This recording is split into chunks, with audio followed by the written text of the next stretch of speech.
whether it's on like an individual basis, to have that kind of one-on-one connection that we have with family, which some people have even maybe more than they want, through being in a kind of quarantine with, you know, the same 3 or 4 people, you know, and then there are folks who are really, you know, in their happy place, people who are completely by themselves physically and don't have a lot of contact with the outside world. I feel like, you know, there's just this tribal need to come together. And, you know, it's probably going to be a while before anybody goes to any kind of events like this again. But I think there's just a reason why we gather, whether it's on a small scale or on a large scale, and it is that need to connect on the social level. So, you know, in this sort of lockdown situation, I think it does present that unique problem set. We're relying on social media. I think, you know, people in my generation are still doing Facebook. There's obviously so many more avenues that you can go down, but I just think that it presents this strange sort of analog twist to it. So this is a quote I was reading the other day in the New York Times, and I have a couple of quotes, so I attribute them as carefully as I can. But I thought this was really interesting, because this was a former director of the CDC, and she said that this was a harbinger of things to come, and I think that sort of plays into the mindset that I've been thinking about, because you know, when this all first started, we talked about like, when are things going to get back to normal, and that kind of thing, like, what's it going to take? It seemed like maybe it was just going to be a blip, right? But I think if you look at historical precedent, right? I mean, this kind of thing did happen in the past, and I think as a result of just kind of genetic mutation, it ended up sort of petering out over a long period of time. But I think if we look to the past and think about some of the things that we've seen in history, and then look at some of the trends that are starting to emerge, especially around product design and social media, I think it'll be interesting to project and do a little bit of futurism and think about different versions of how that future might unfold. And I'll give a framework for doing that. I thought this was sort of interesting, though, looking to the past. Now, this was a New York Times headline from the time the Spanish flu, 1918 flu. I think, you know, things were a little bit different then. There was more respect for institutions. There was more faith in institutions. And you could get away with saying things like mask slackers, which I think is a great term. I kind of want to bring that back. So, you know, I bring up this picture because I think with the idea of like, when can things go back to normal? I think that if you look at historically, things don't really go back to normal per se. I mean, it's more like you move forward differently, right? Because like, if you look at the 9/11 example, there was never really a point where afterwards where we said, oh, well, you know, seems like that's pretty much taken care of, and let's go back to the way it was when things were like really chill at the airport and you could just kind of wander in and say goodbye to your family. In fact, it was the opposite thing that happened, where security went way up. And there were like all these new guardrails and new technologies and sensors and that kind of stuff that really we just kind of got used to it. And it's true, like in the beginning, there was kind of an overreaction, like you couldn't bring a shampoo bottle onto the airplane, and that kind of got pulled back in. But for the most part, the changes were integrated into the new way of life, and then that became more normal and more accepted. So I think looking at that historically, I think it's likely that there's going to be some more like stickiness with some of the things that are changing now, that rather than going away, it'll be more like that'll tend to stick in the world moving forward, right? I bring up this example of typography because I think that historically, this idea of skeuomorphism, right, representing the real world, has a tendency to move towards abstraction. So historically with type, right, it starts out with illuminated manuscripts that are done by hand, and then with the invention of movable type, you can see with the axis of the stroke on the ones on the left that have this diagonal axis, that's because they were making reference to the human hand, right? So that's kind of like skeuomorphic in a way. It was making reference to something that would be drawn with a pen.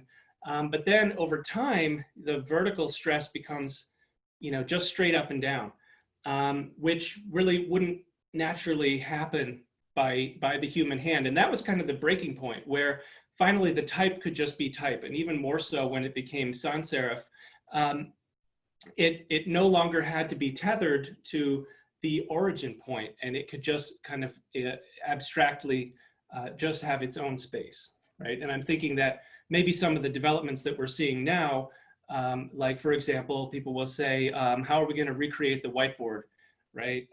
You know, and I can use Zoom to connect with my colleagues, and I can create it with sticky notes and do all that. But I think that's like kind of the first stage, right? And this was mentioned in a kind of position paper that was put out, I think, by GitLab, that I think was really interesting, where they talked about that, right? And another historical thing that I'm looking to is it comes from evolutionary biology. It's this idea of exactation, right? So exactation is when a trait is co-opted for some use other than what it was originally intended for or was selected for. So originally, in those examples of those birds that I showed, those feathers that they had was originally for warmth, right? That was why nature selected for having feathers. And so over time, that trait was co-opted, and it became possible to use feathers for flight, but that wasn't the original, kind of the original, I guess, design or original selection, right? And so I think that some of the technologies that we're seeing now that are being used to solve very specific problems that we are facing, that we're being forced into because of social distancing and pandemic, it's just something that happens in innovation where some of those changes end up getting remixed and combined and leads to new things that really wasn't what they were originally designed for. And so I think using our imagination to think about that is going to be interesting. So the framework for imagining different possible futures, I'm using this matrix of high versus low probability against high versus low impact. And this is part of this, just kind of my opinion of scenarios that I think are more or less probable, more or less impactful, right? So I'm going to go through those. And then what I'll do is I'll talk about one possible future. I'll have a few things to say about it, and then we could take like a short break. So it'd be like 15 minutes of talk time, and then we could do 5 minutes where we can discuss that as a group and just, you know, make it a little more interactive, and then we'll kind of go back and forth with those kind of discussion breaks in between, okay? Before I get started, because I don't like fake news and stuff like that, I just wanted to say that, you know, because of the subject matter, getting on, you know, COVID and stuff like that, it's not a medical scientific thing, right? I'm not coming at it from that perspective. This is really just using our imagination to visualize possible versions of the future. So I'm going to be pulling in slides that reference stuff from like real news, and I attribute that as carefully as I can, but I'm also taking a lot of liberties to imagine stuff that's possible. And remember, like almost anything is possible because you never really know, but I think it's still a fun and useful thought experiment. So the first future, high probability, low impact, right? And I call this bubbles. Some of the characteristics of this, in this version of events, would be multiple vaccines are discovered. Most of them are highly effective. Things pretty much return to the way it was before, except in a few places that lag behind, right? And the United States might be one of those places. We might have these little pockets of relative safety. And so if that happened, what impact might that have, right? And then again, about innovations, new innovations that stick and get remixed. And I think there would be a cultural and economic divergence in the bubble scenario, right? Here's another quote from Chief of Infectious Diseases. So a vaccine doesn't have to work perfectly to be useful. So here's the idea based on some of the things that I've been reading in like New York Times about, let's say that there's a partially a good enough vaccine or several of them so that pockets of the world can start to get back to things sort of as they were. But I think that some of the things that we've seen, like curbside pickup, for example, would be likely to stick and become a feature, even if it's not really needed, if it's relatively safe. I think people kind of got used to it. I like it. I'd like to continue to see that. Right, this was sort of interesting. So I think that there would still be an emphasis on prevention, even if you felt that things were relatively safe, because in a way that's something that happens from collective trauma. And this is sort of like lowercase t trauma, because it's not the same kind of trauma as a single one terrible event. but it's really more like what happens when it's more of a grind. It's more subtle. So the things that happen if somebody is growing up in like a war zone or in a household with a lot of verbal abuse, it just sort of starts to grind on you. So, and I think that when people are coping with that situation, you don't really see the effect, but it's only afterwards when the threat is removed that you really see the effect. And I think that's something that might play out if the threat of COVID is like greatly reduced. I think that you'll still see people kind of keeping distance, that etiquette of like if you're walking and someone's walking towards you, you kind of walk on the other side. I think that's just something that's when you really see the impact that it has, that people continue to take those precautions. And so that'll be a condition that we'll have to take into account when we're designing. Right, bubbles. So I want to talk about economic and cultural divergence. I think, we're seeing that start to play out in certain ways. So like in China, where the approach to management of society is quite different. There's less expectation of individual freedom, but on the other hand, it's much easier for China to say things like, everyone's going to do these safety measures. And it's almost like the equivalent in America of like, if your homeowners association came to your house to check on you to make sure that you're wearing masks, that idea of like letting local community managers kind of do this sort of self-policing. They also have more of a mask culture, right? I go to China every year and always liked masks. I used to live in Japan. Masks were like a very commonplace thing just to prevent from catching cold. So I think that's something that's also likely to stick.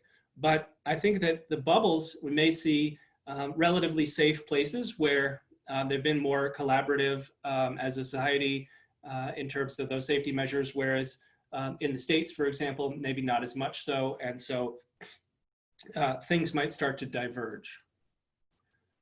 Right? And so here's an application, Google Sodar. This is an application for AR, where I think we'll see these very commonplace applications where you can use this to establish kind of a safe perimeter. This would just be a casual check as you're going about your life, just to do that prevention, to make sure that you're keeping a safe distance. Okay. And here's another device that I found, the connection safe tag. This is sort of interesting. It's using an alert, maybe like a kind of haptic feedback to let you know if you're getting too close to another person. I think that could be integrated into experiences in a very seamless, frictionless way, even with just a phone, if you could create a haptic pulse that would just do a certain vibration in your pocket, just let you know that you're getting maybe closer than you want to somebody else. And I think that there are things that we can lift from like Waze and Google Maps, where using those mass quantities of data, you could do some kind of intelligent routing that helps people get from point A to point B and navigate through pathways of relative safety to get from one bubble to another bubble, and to do it in a way that's efficient and also relatively safer than it would be if people were just winging it without the technologies. And then another thing in terms of stickiness, I think there are people, like I just looked at my family for examples, but there are lots of others, people who wouldn't naturally use Amazon and stuff like that so much, people who wouldn't naturally use Uber Eats as often as they do now, I think develop that habit and will likely continue even after there's less of a risk, less of a threat of going out. I think people there'll be some stickiness that they want to continue having food delivered. Many restaurants might turn into ghost kitchens for economic reasons as well. So I think that'll be interesting to see in the landscape. So that's the first world to explore. And then now that we've done that, let's take like 5 minutes to kind of talk about it as a group. If you have questions or if there's something that you'd like to say, let's do that and we can moderate that.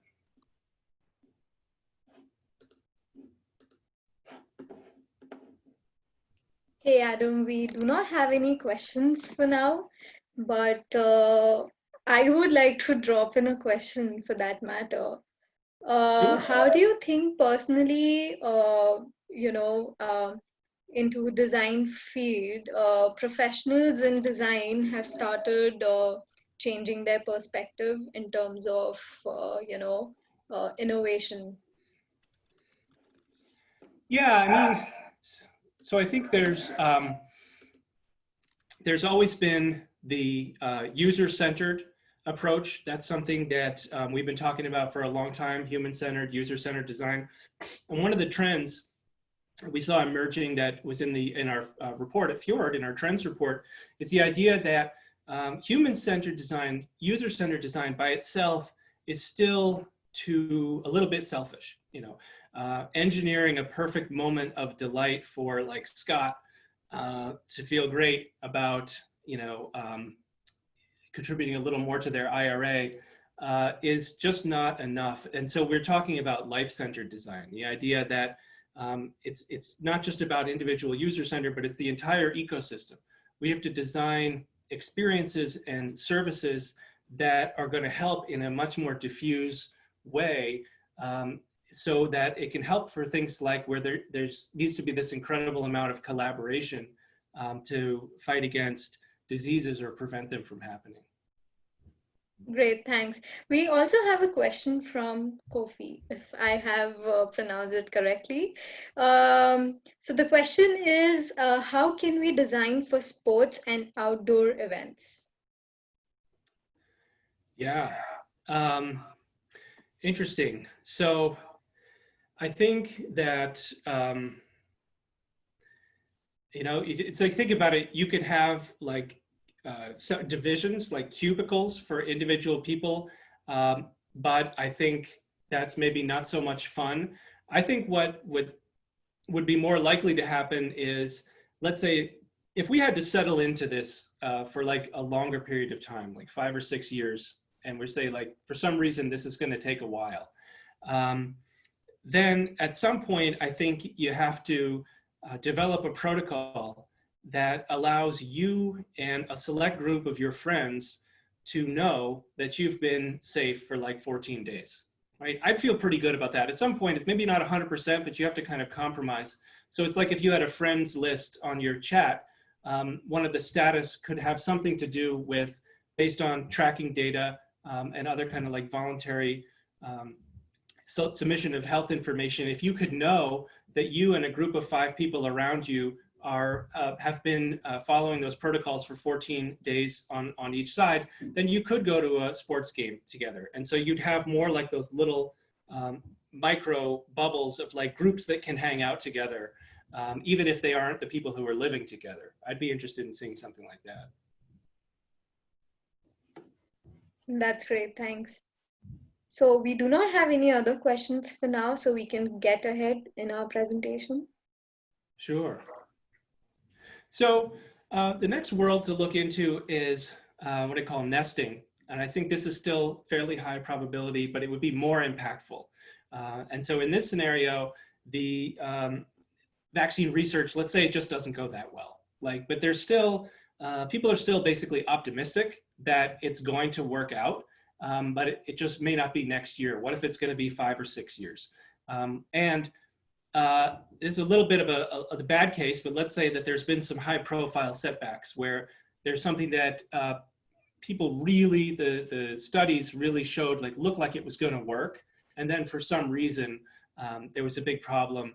And that would further erode in this scenario, trust in institutions. Depending on the political outcome, and I'm kind of looking at this from a US perspective because that's the perspective that I have, but depending on the political outcome of US election, you could be a continued politicization of science and erosion of trust in institutions, settling into a few years of social distancing, so maybe another 4 years or even longer.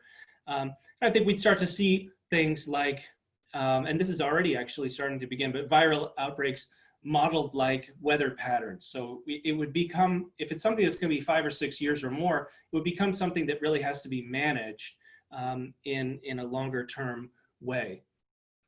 So we'll step into that world. So this is a quote from 2 days ago. National hubris and belief in American exceptionalism have served us badly. So we're going into that world now where we thought that it wouldn't really apply to us.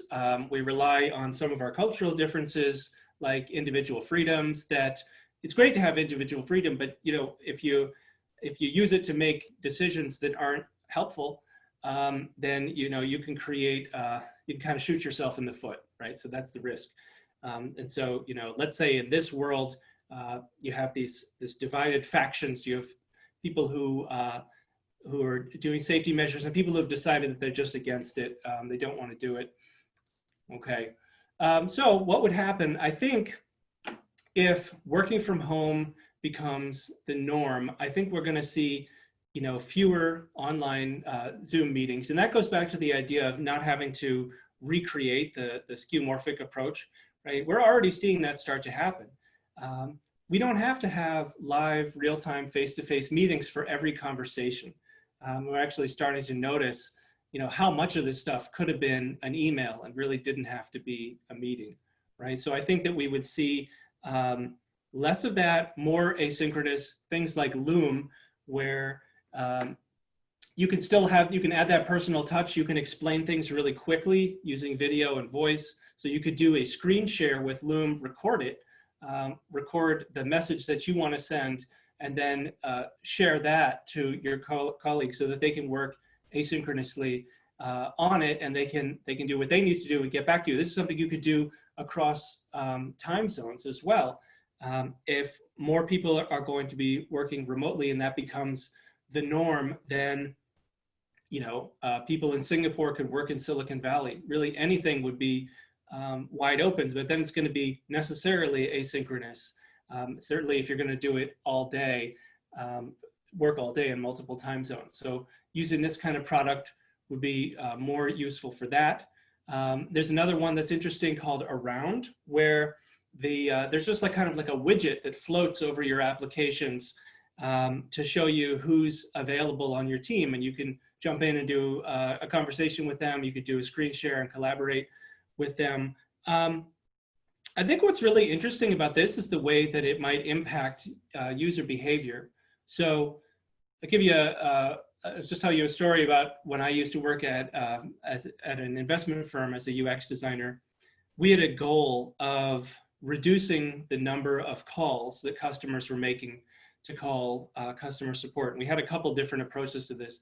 One of our stakeholders said, why don't you just take the 800 number and make it really hard to find, right? Just put it behind a bunch of screens. So we tried that version. And what happened is people found it anyway. They just got mad, and then they would call, and then they would be upset when they called. Then we tried another version where we put the phone number really prominently on every page. Right at the bottom of the page, it would say questions, call, blah, blah, blah. And what that ended up doing that we learned from testing is it made people trust the website more, because they knew that we were available if they wanted, and that we were putting our phone number out there. And so the phone numbers actually declined because they trusted the website. They felt that they could self-serve more effectively and that they wouldn't need to call. And so I'm wondering with something like this, where you don't want to have constant Zoom meetings every time you need to have a conversation about something, but maybe by having the people there, it would be more like if you're working together collaboratively in a team room in a physical space, right? I mean, you may be together, or if you're in an open floor plan where you're near each other, you're not always going to tap somebody on the shoulder every minute, especially if you kind of know that you're doing heads down work and they're doing heads down work. So I think that we would see a social, kind of like some social graces start to evolve around that. I think in this case, it's just interesting by having people available, it might cut down on Zoom fatigue. Then with the Facebook portal, you know, I think in this world, that device would be much more popular. I could see how it could even be like an amenity for houses or Airbnbs. And so I think that those one-on-one live streaming connections would be reserved for more of these like really personal, more emotionally meaningful moments, especially if being able to connect with some of your family members and friends who may be located somewhere else is at more of a premium. I think that's really the case where you would see that stuff kind of getting set aside for those types of sessions. And I don't know about you, but I mean, I've had family members try to schedule a Zoom meeting to connect, and it's not fun, right? You have to get the link from the right people. Half the people won't know how to use it. You might have a password. the sound doesn't work. And so you really want to have this thing just be like relatively snappy, and be able to just use it to connect with family and loved ones. So I think we'd see more of that. Also Facebook shops. So with shops, that's interesting, right? People are talking about how that's helping small businesses rebound. And in this example, they're using something that's been around for a while, right? So like people have always been able to use live video to promote their products, but here having the in-app purchase integrated with it allows you to make those purchases while you watch the presentation. And same thing, I mean, Instagram has had in-app purchases for a while now too. So what I'm kind of interested with this, maybe that would make it a little more fun, and something that I think could emerge would be like, what if you integrated something like that with like House Party? So House Party obviously is an app that became super popular as a result of social distancing. You know, it became, I think, #2 download in the US, like #1 for social networking. And that solves, House Party solves that Zoom fatigue problem, at least connecting with family members, because of how spontaneous it is.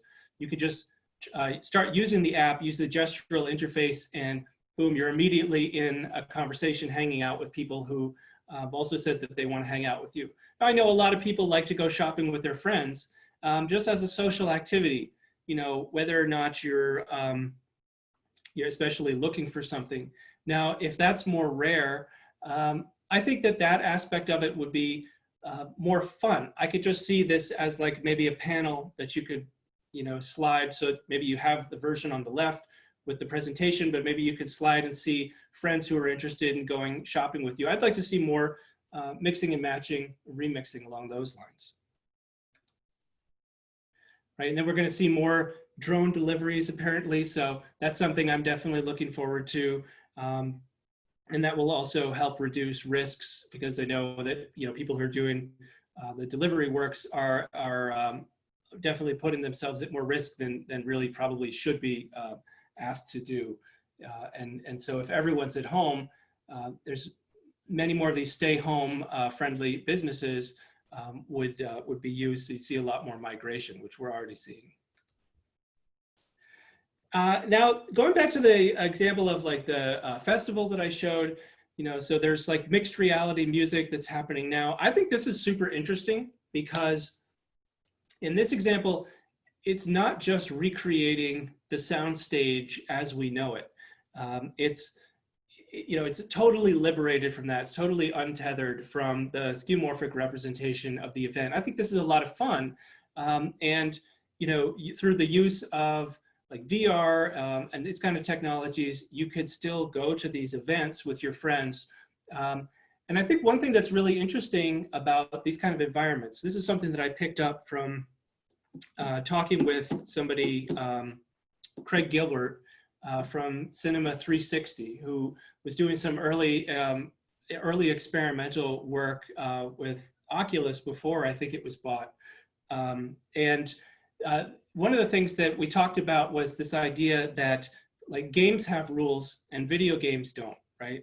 The video game doesn't really have rules the way that chess does. So you could, since there are no rules, and this is essentially functioning like a video game, you know, you could definitely meet people to go to the show, but there's really nothing to stop you in this space from doing something else, right? I mean, you could use it ostensibly to go to the show, but then you could totally wander off to the side with your friends and create something totally new and unexpected. And I think it'd be really interesting to see what emerges out of that as well, and what other kinds of environments and settings you could use for music and its kind of get-togethers.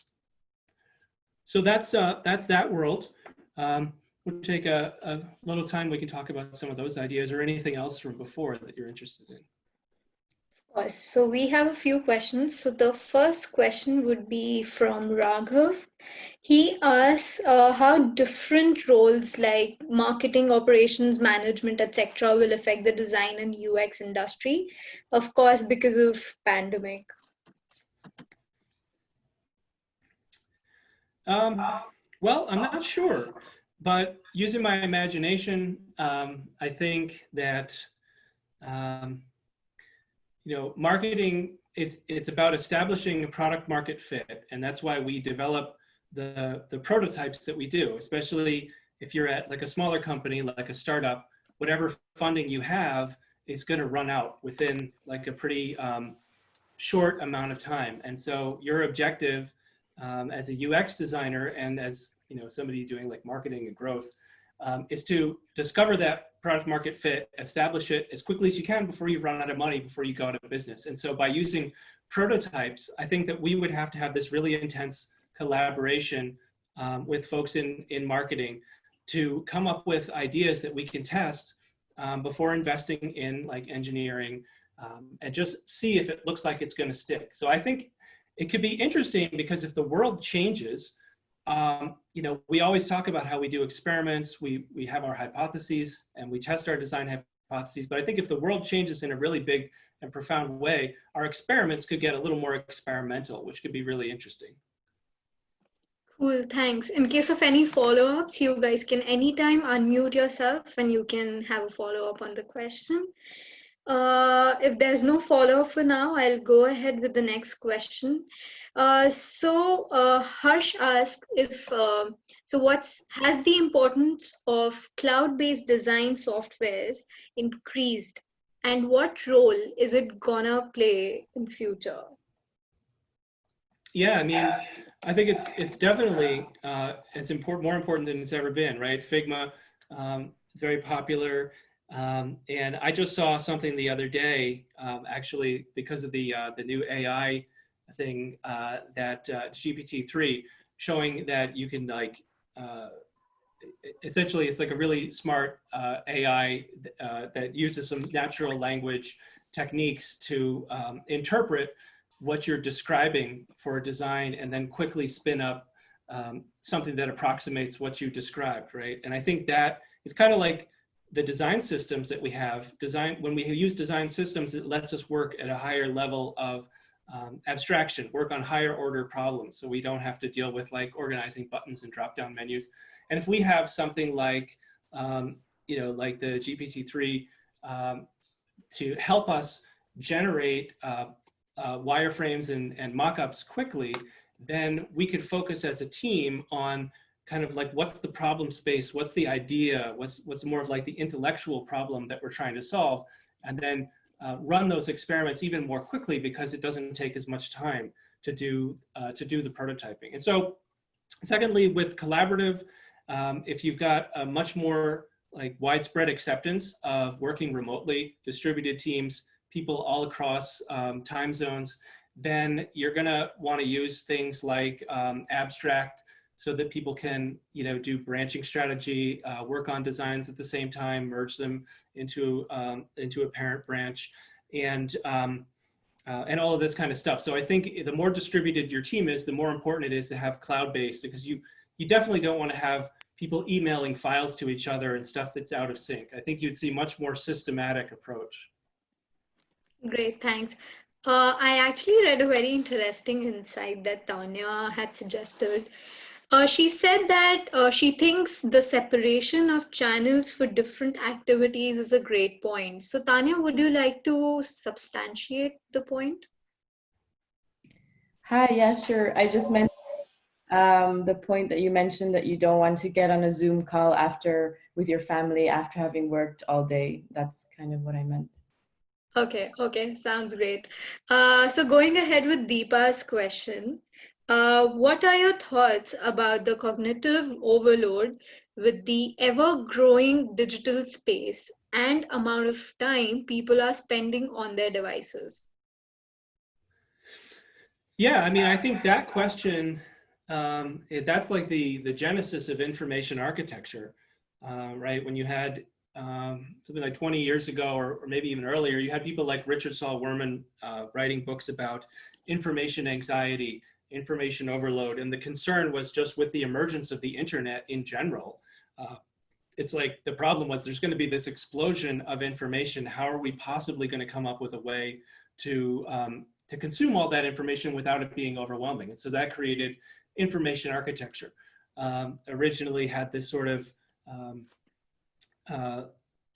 kind of three-dimensional metaphor of the idea of spaces made of information.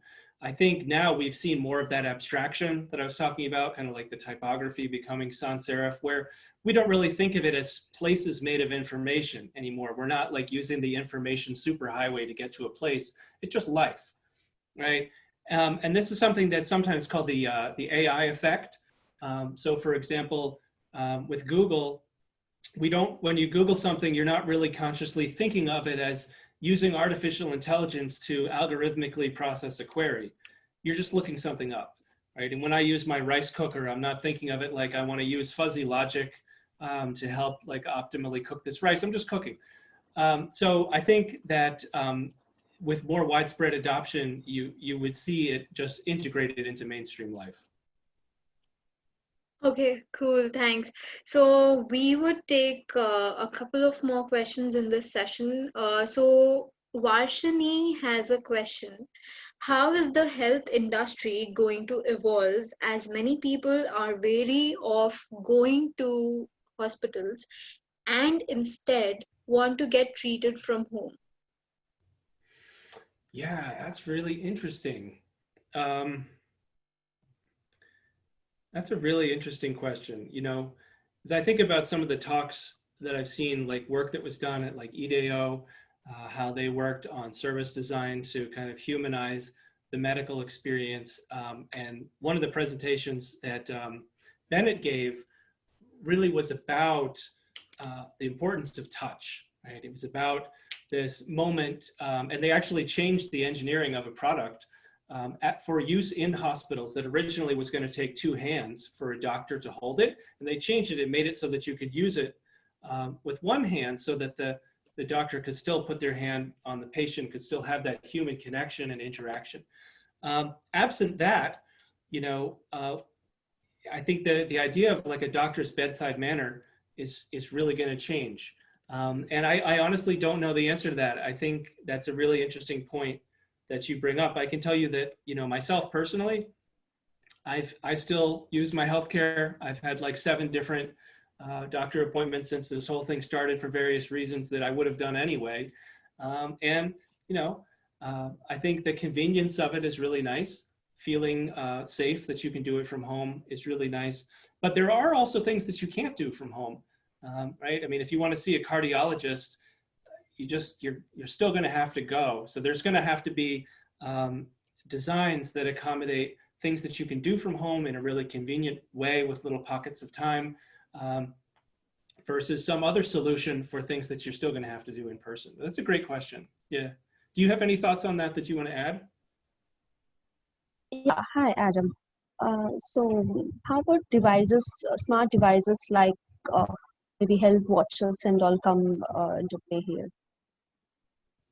Like a watch?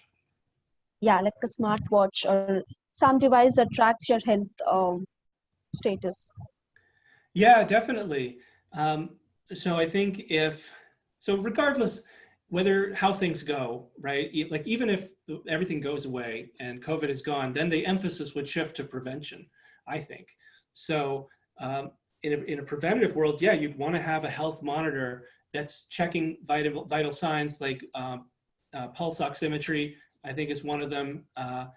Things that in conjunction can give you kind of a clue and use some predictive analytics. So, where with Amazon, you say people who bought this also bought that, or in Netflix, people who liked romantic comedies also like this. I think it'd be interesting to know using, data and wearable devices to know people whose pulse is changing and oxygenation levels are changing in such a way. And there's probably stuff that I don't even know about. I'm sure there is, like things that can monitor other aspects of your vitals that I think could be incredibly popular. Amazing. So we have another question from Karen. He asks, can you speak to the key differences between life-centered design and human-centered design? Yeah, so, human-centered design, I think it's like, it really puts you at the center. And although we empathize with people in the aggregate, right? So when we do our research and interviews, if someone's going to segment what they found into personas, it's not literally just one person. It's a person who illustrates a group of, a segment of people, right? And then even beyond personas, you have mindsets, states of mind, where one person can contain multitudes of different personality aspects, which can shift and change over time, which adds another dimension to it. So I think that's kind of the lens that we have been looking at it through. But life-centered design is much more of like the whole ecosystem. So there would be things that are adjacent to your client work or your product work specifically, right? So if your objective is, I don't know, maximize profit by getting more people to add strawberry jam to their shopping cart and then do a conversion and ship it, it's not enough just to make that a delightful experience. You can't just have like a micro interaction with like a really pleasant feedback. You've got to consider from a service perspective, so really zooming out, looking at it from a bird's eye view, what are the things that are meta and outside of the experience that you're designing, which will also play a role, and right, and how does your experience sit within the broader ecosystem? Are there things like externalities, what economists call it, where like pollution, if you're creating pollution by having your stuff manufactured somewhere else, that's like a harm that you're causing that also has to be balanced out against delight that you're creating. And so as designers, this goes into like design ethics, where we have to think and act more proactively, because otherwise, you know, with exponential growth, we could end up creating a world that's really delightful up until it breaks, right? So we have to design in a way that's going to create collectively a world that's better for everyone. And I think that this isn't just like a nice to have. Fortunately, younger people today are getting smarter and smarter, right? Like, so when I was in high school, we didn't have self-esteem back then, but kind of, you know, it just wasn't like today. I'm so impressed with younger people, very conscientious for the most part, you know, really thinking about making the world better, increasing, you know, respect and understanding for each other's differences. And I'm optimistic that that's who's, you know, not only inheriting the world, but that's increasingly who's in charge, who's designing it, who's like founding the companies that are the most influential. So I'm optimistic that there's going to be a consumer demand and there's going to be business leadership to design in a way that's better for everybody. Great. I guess we can quickly get through the rest of the session now. Sure. So Snapback, this low probability, low impact. I don't have a whole lot to say about this, but it's, I mean, like I said, anything's possible, right? So maybe it will all just kind of go away. Maybe one day there will be this unexpected sudden return to life as we knew it. But as I mentioned earlier in the talk, even in that scenario, if we woke up tomorrow and suddenly it seemed like nobody was getting sick anymore, I think there would still be those lingering psychological effects, and the emphasis would shift to prevention, right? As a return to offices pretty similar to what we've known most, you know, in the recent past, but you'd still have people wearing masks, I think most people, and you'd have these dividers and sneeze guards and things that emphasize prevention, because now that this has happened, I just think that probably for the rest of our lives, it'll be there the way that 9/11 is there, as just something that you just want to do whatever you can to prevent that happening again, right? Even if the immediate danger isn't right in front of you anymore. I still think, just as you're going to see, probably people continue to do hand washing, and for me, one of the happy outcomes is that I think people and places will be a lot cleaner, which I kind of like personally. So probably those habits will develop. I think we'll see people still probably avoid each other a little bit for a while, just on the err on the side of caution.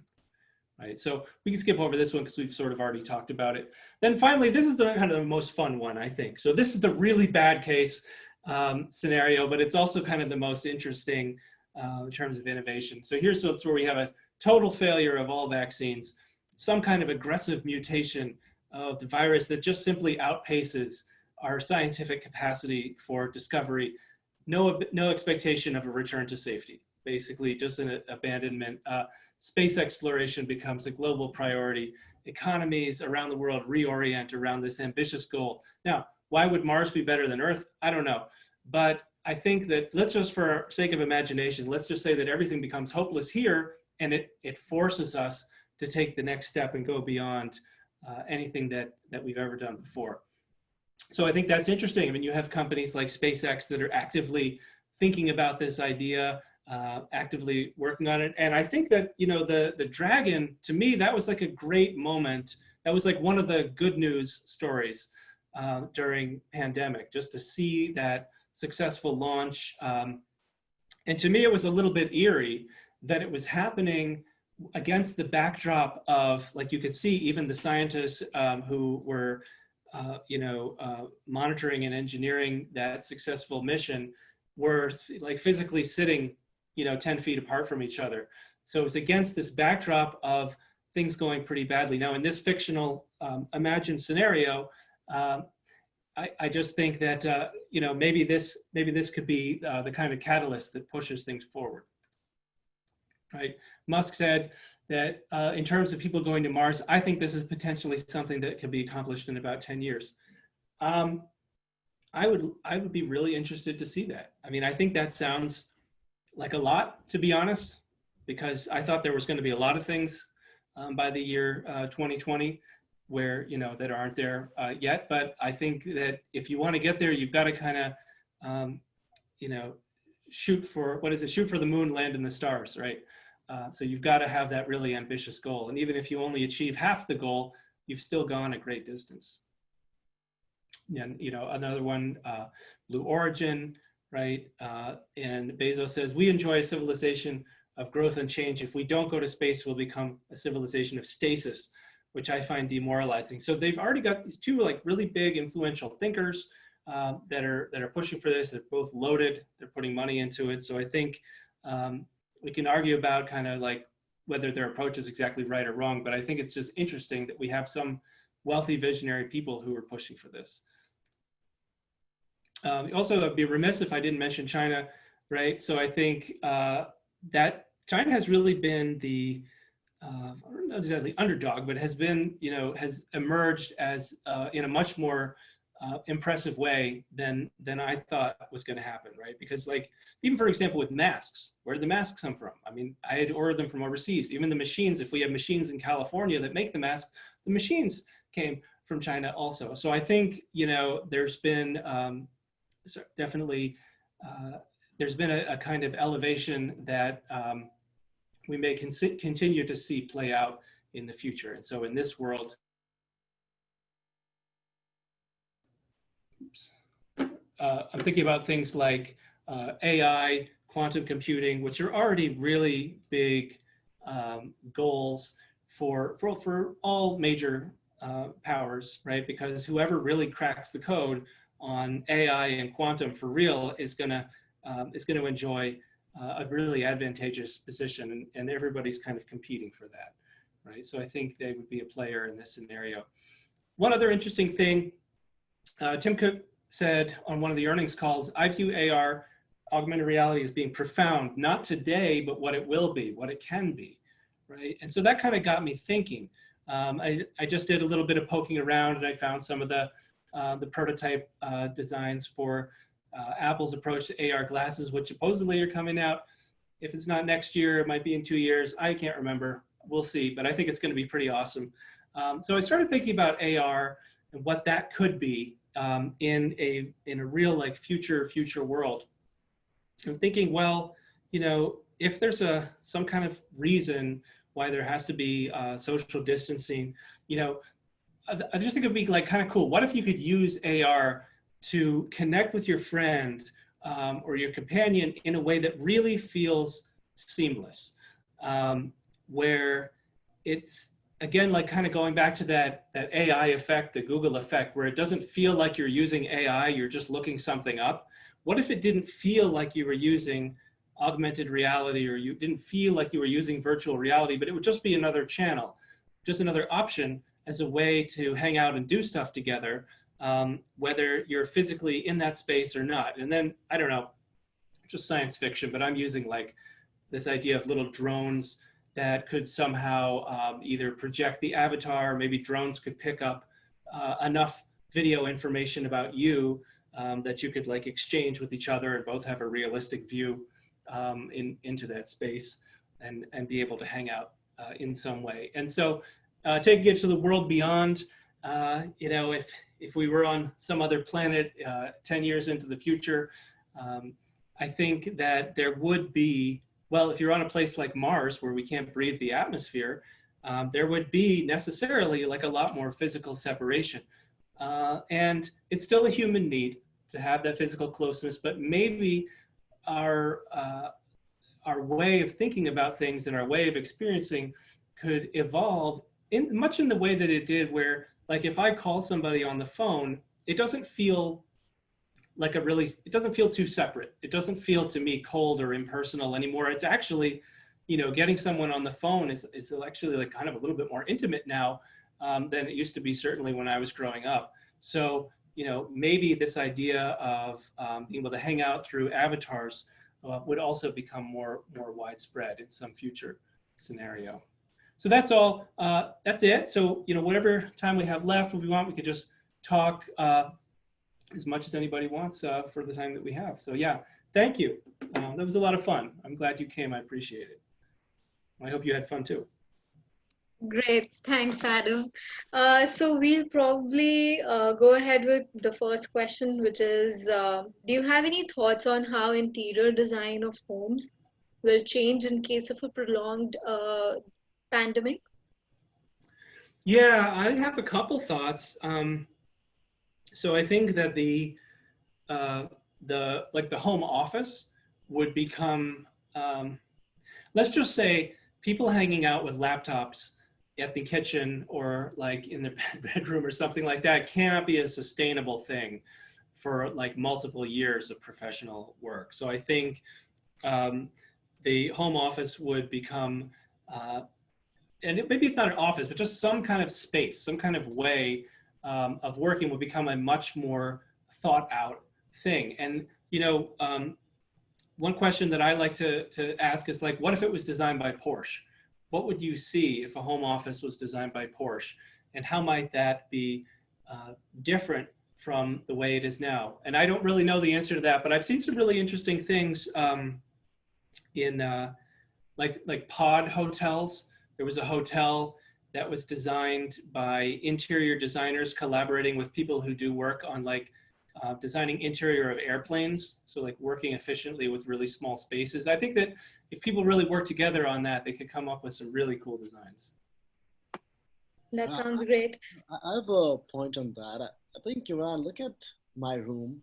Normally, you know, every room may, you know, I guess a lot more rooms will start having these big televisions or big screens, because now connecting with other people while sitting in your house is you know, it is the new norm, right? So perhaps people are going to have much larger screens at home, and maybe at least one part of the wall is going to look like an office, perhaps, you know? Yeah, absolutely. You know, I think there were things that would become integrated, like lighting, you know, different kind of lighting scenarios, having that, you know, really balanced lighting if you want, or things that are appropriate for different settings, having like those giant screens that you're talking about. I think that's awesome. You know, there has to be a way to establish more presence. And I don't know if like a hologram is the way to do it, but maybe just an ultra high resolution, high density screen that feels a little more real and has like much more color depth would also help.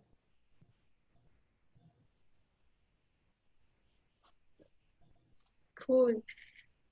So we have another question from Varshini, and she asks, what would be the future of dating sites and apps? How can they encourage and enable users a safe meet with unknown persons? Yeah, I know a few people who would really like to know the answer to that. No, I did think about that a little. I didn't put any slides in, but I think, yeah, that's definitely for sure. I've seen that there's more like, you know, like watch parties and things that are integrating a little bit more, making it a little bit more seamless to like watch a movie with someone or have a meal together and that kind of thing. So I think there's the there's the aspect of it that's online, kind of the get to know you stage. That could be reworked to be more seamless and more fun. Because I was like an online dating pioneer before I was married, back in 20 years ago, when it was like, it was considered a little weird, I would say, at the time, because people would say like, oh man, you're going to meet somebody from the internet. Now, like that evolution that I talked about has happened, where now it doesn't feel like you're meeting someone from the internet, just meeting someone. And so I think, anyway, I think that we would design ways to socialize online and do that get to know you part for a while. And then if you feel like, you want to meet up in person, there would have to be some kind of mechanism to make sure that it's safe. And whether that's like a 14-day waiting period or something on each side, and maybe using location data from the phone to kind of make sure that, you're probabilistically, you haven't been around too many risks, then it's probably safe to get together. But I don't know how else it might change. Maybe when people make that jump, they would be more likely to like start, living together faster because it'd be kind of more of a commitment. I'm not sure though, it's interesting. That's great. Then we have another question. So with so many different opportunities, where would you start if you were to design for this change? Yeah, I am especially interested in the future of work, because I think there's a real opportunity here. I think we've proven that remote work is possible, but we've been doing it under some really stressful conditions, like, quarantine.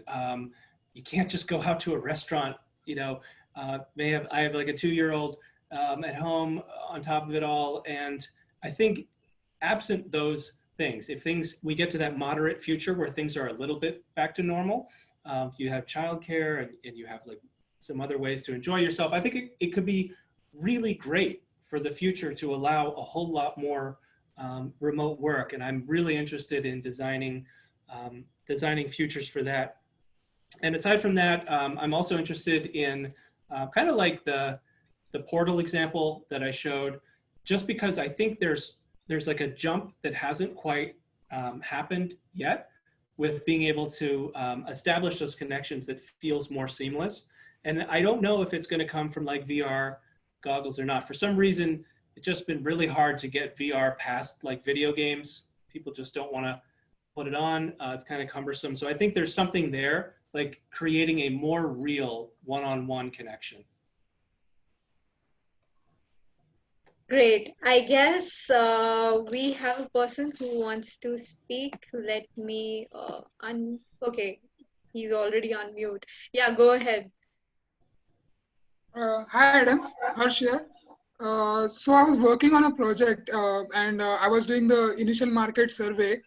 There was a very interesting finding that I found, that people generally answer the surveys or interviews that they feel that they should answer like, and not be brutally honest. But when we observe their behavior or we observe their habits, we get different results.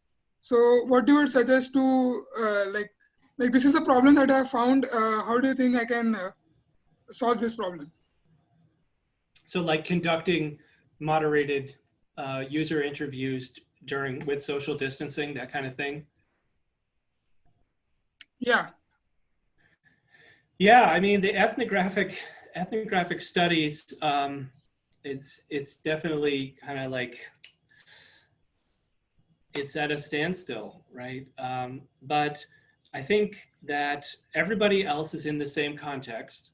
So, if the research is about meeting people where they are, and if everyone's at home, then that is where they are, right? So I think we're not going to be able to research them in their workplace because they may not be like working at wherever, like a factory or something like that. So I think it's still possible with the tools that we have with the web camera. I don't know, a thought just came to me. I don't know if this is any good or not, but I was kind of thinking about how much you could do with lenses.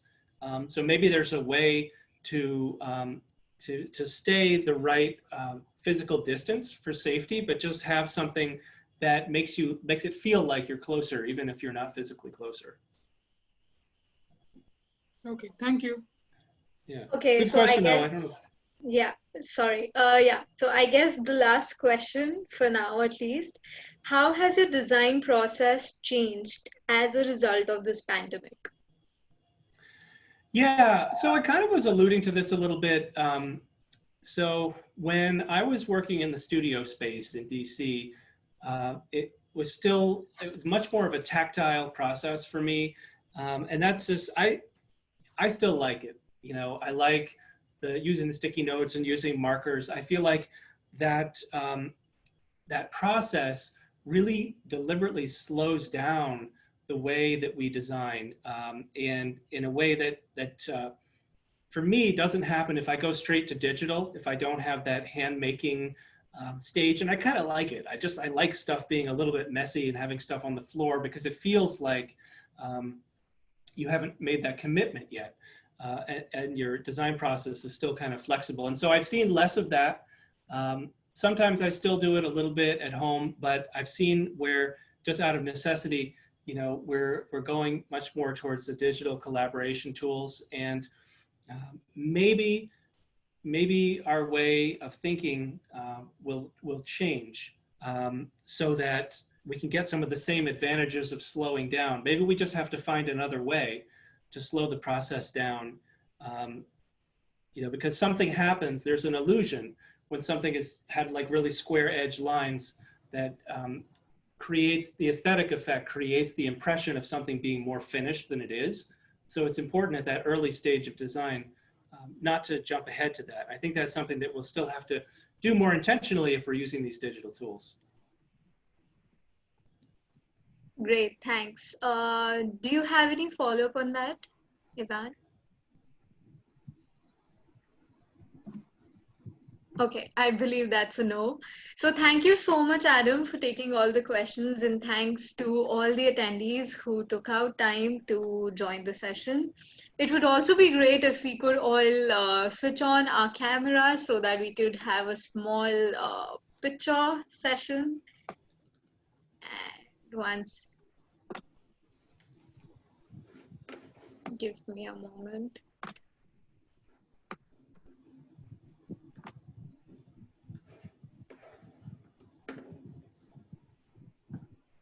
Okay, great. So 1, 2, 3. Thanks, guys. Thanks a lot. Thank you so much, everyone. This was a lot of fun. So yeah, I'm really curious to hear what you think. So if you want, you know, put out a comment, let me know what you think. Keep in touch. I appreciate you coming, and I hope that stimulated some ideas for you as well. Thank you, Adam. Thanks for sharing your thoughts. Definitely. Thank you. Yeah, thank you, Adam. This was incredible. Thanks. Appreciate it.